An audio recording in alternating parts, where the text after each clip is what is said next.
They didn't call ESPN. They didn't call Turner. They didn't call the networks that built the WNBA. Instead, they called Caitlin Clark. At just 22, she's not only the biggest star in women's basketball, she's the chess piece rewriting the rules of the game. You bet. Absolutely ridiculous. NBC has made her the face of their basketball comeback, and the timing is no accident.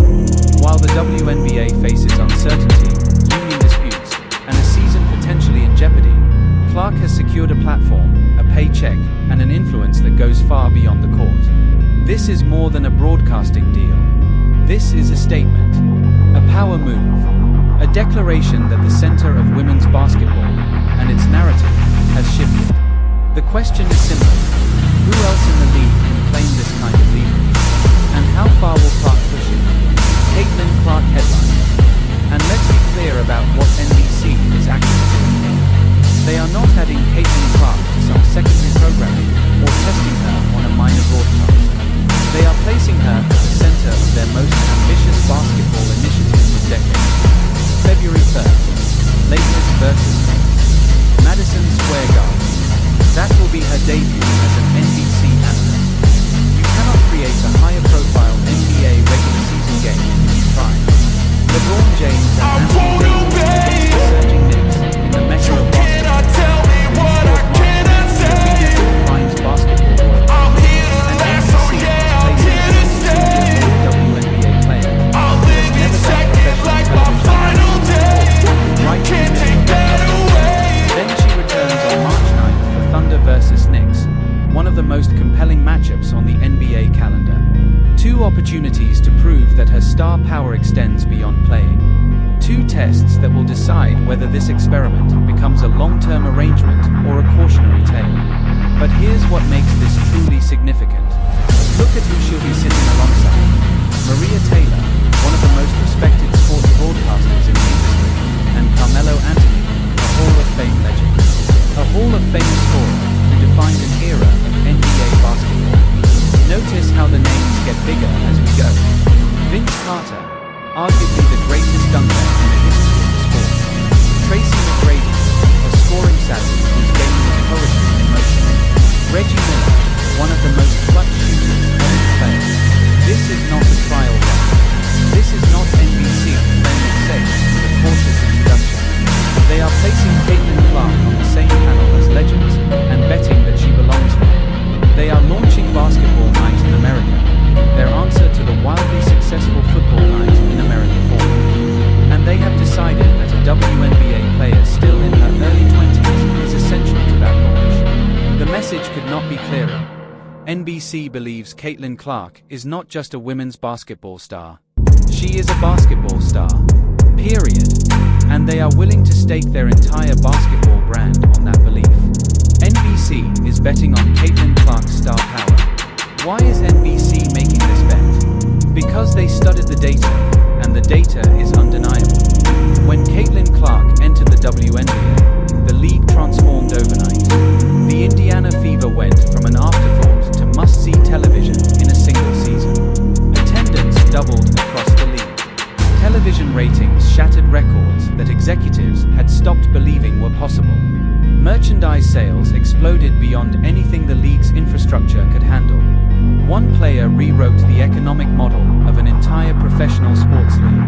NBC watched all of this happen. They saw Peacock subscriptions spike when their college games went behind the paywall. They tracked social media engagement and dwarfed what most NBA players generate.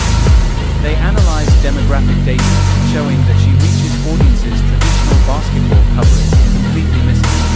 And they made a decision. Wherever Caitlin Clark goes, audiences follow. And they wanted her to go to their platform. Sam Flood, NBC's executive producer, called her one of the most captivating players and dynamic scorers in basketball. Not in women's basketball, in basketball. That wording is deliberate. It shows exactly how NBC plans to position her. She is not being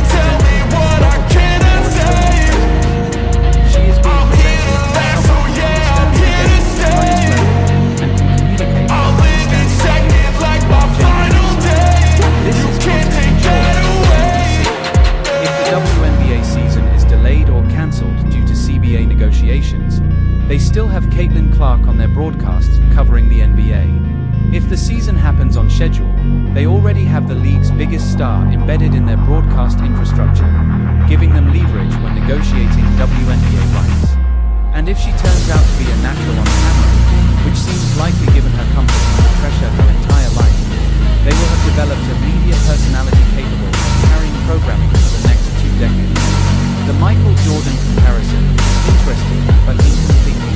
When NBC brought Jordan fans, she has USA basketball commitments in March for World Cup qualifiers, which keeps her visible and earning through the spring regardless of what happens with the league. And now she has this NBC arrangement that carries her through May 2026, with media income that most WNBA players could barely imagine. If the Players Union decides to hold out for a better deal, if the 2026 season gets delayed or even cancelled entirely, Caitlin Clark is not facing the same financial pressure as most players. She can afford to wait. She can afford to support a work stockman without worrying about how she will pay her bills. But that also means her incentives are fundamentally different from those of players in the middle and bottom of WNBA. She has already secured what most players are still fighting for: mainstream visibility, economic security. You cannot tell me what I cannot say. A career launching while she is I'm still here to last, so yeah, I'm here to stay. question. I'll live each second like my final day. You can't take that away. She is already operating in a completely different economic reality. This does not mean she will cross a picket line or undermine the union. But it does mean that when negotiations become difficult, when players are asked to sacrifice for collective gains, her calculation is different, and everyone involved knows it. Why not ESPN? Here is something worth thinking about. ESPN has been the primary broadcaster of WNBA games for years. They have invested heavily in women's basketball coverage. They have established analysts and commentators who have built deep relationships across the league. They are the establishment, the place you go if you want to be taken seriously as a sports analyst. And yet, when the opportunity arose to bring the biggest star in women's basketball into their programming, they either did not make a competitive offer, or she chose someone else. NBC is the insurgent basketball broadcaster. They just won NBA rights after being absent for years. They are building their basketball identity from scratch, with a new format and a new approach.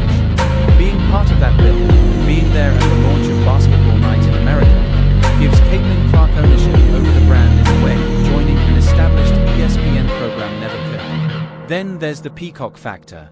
NBC's streaming platform is where they place their premium content, including exclusive NFL games that draw massive audiences. If Basketball Night in America becomes a flagship Peacock property, and Caitlin Clark is there from day one, she positions herself at the center of how younger audiences consume sports media. That is forward-thinking in a way ESPN's traditional model simply is not. She is not taking the safe path. She is betting on herself and on a platform that is betting on her. That mutual investment creates an alignment that an established system cannot replicate. Caitlin Clark breaks barriers. Every time she speaks on an NBC broadcast, she represents more than herself. She represents every woman who wants to be taken seriously as a basketball analyst. She represents the argument that WNBA players understand the game at an elite level. She represents the belief that women belong in spaces traditionally reserved for men. That weight is enormous and unfair. No male analyst carries that burden. They are judged only on their own performance, not on whether their success proves that their entire gender deserves a seat at the table. But fair or not, that is the reality Caitlin Clark is stepping into. If she delivers insight that changes how people understand the game, it reinforces the idea that women's basketball players possess elite basketball intelligence. It opens doors. It reshapes perceptions, weights statistics, and arguments. You cannot tell me what I cannot say. Or out of her depth next to I'm here to last, so yeah, I'm here to stay. It will fuel stereotypes. I'll live each second like my final day. You can't take that away. Every word And that pressure exists alongside the challenge of doing live television for the first time in front of millions. The good news is that pressure has been her companion for years. She has been the story, the controversy, and the focal point since high school. She has endured aggressive defenders, relentless criticism, and non-stop media scrutiny. Sitting at a desk talking basketball may be easier than what she has already survived, but it is still a new skill, and no one truly knows how they will perform until the lights come on. The optimistic case is what NBC is betting on. They believe her WNBA career and her media career can coexist and strengthen each other. They believe fans will tune in to watch her analyze NBA games, then tune in to watch her play in the WNBA, creating a cycle of attention that benefits everyone. Caitlin Clark talking basketball on NBC keeps the sport in the broader conversation. It keeps her name in front of casual fans during the off-season. When the WNBA season finally begins, whether in May 2026 or later, she brings those viewers back with her. Every minute she spends on that broadcast becomes an advertisement for her league, delivered to an audience that might never seek out WNBA content on its own. Her basketball knowledge translates across both leagues. The game is the game, reading defenses, understanding spacing, and recognizing plays before they develop. These skills do not change based on whether you are watching men or women play. And throughout her career, she has proven that she sees the game at a level most people cannot even comprehend. Translating that vision into analysis is simply a matter of articulation. And she has repeatedly shown that she can explain complex basketball concepts in ways everyday fans can understand. If NBC is smart, they will let her be herself. Let her talk about the game the way she truly sees it. Let her bring the perspective of someone who is actively playing at an elite level right now, not someone who retired years ago and is working from memory. Do not try to make her sound like everyone else. The value of having Caitlin Clark on your broadcast is not that she can repeat what others are saying. It is that she can say things nobody else can, because she is living a basketball experience that no one else is living. The pessimistic case. There is a darker possibility that must be acknowledged. If the WNBA season is delayed or cancelled due to CBA negotiations, and Caitlin Clark appears on television every week analyzing NBA basketball, some fans will see that as betrayal. They will argue that she should be using her platform to advocate for WNBA, not to build her personal brand. You cannot tell me what I cannot say. That may not be entirely fair, but it is inevitable. In the latest season, if players begin to feel like my final day, you can't take that away. The optics are difficult. The highest paid WNBA player analyzing millionaire NBA stars, while her teammates struggle for basic improvements in working conditions. That contrast is not easy to ignore. There is also the risk that she becomes known primarily as an NBA analyst who happens to play in the WNBA. That her media career overshadows her playing career before she even reaches her athletic prime. That women's basketball loses its biggest star to broadcasting before she has achieved everything she could on the court. NBC would not mind that outcome. They would gladly make her their signature basketball personality. But for the WNBA, it could be a loss the league might never fully recover. Caitlin Clark's media test. When that broadcast begins, we are not just watching a basketball player attempt analysis. We are watching the future of women's basketball economics unfold in real time. We are watching a test case for whether WNBA stars can build mainstream media careers while still competing. We are watching NBC place a multi-year bet that the Caitlin Clark phenomenon is sustainable, expandable, and powerful enough to build programming around. Lakers versus Knicks. Madison Square Garden. LeBron James and Anthony Davis. The most famous arena in American sports. And Caitlin Clark at the desk, trying to prove that her voice belongs alongside Hall of Famers who have seen and done everything basketball has to offer. If she delivers, if she provides insight that justifies her presence and changes how people understand the game, this becomes the first chapter of a media career that could last decades.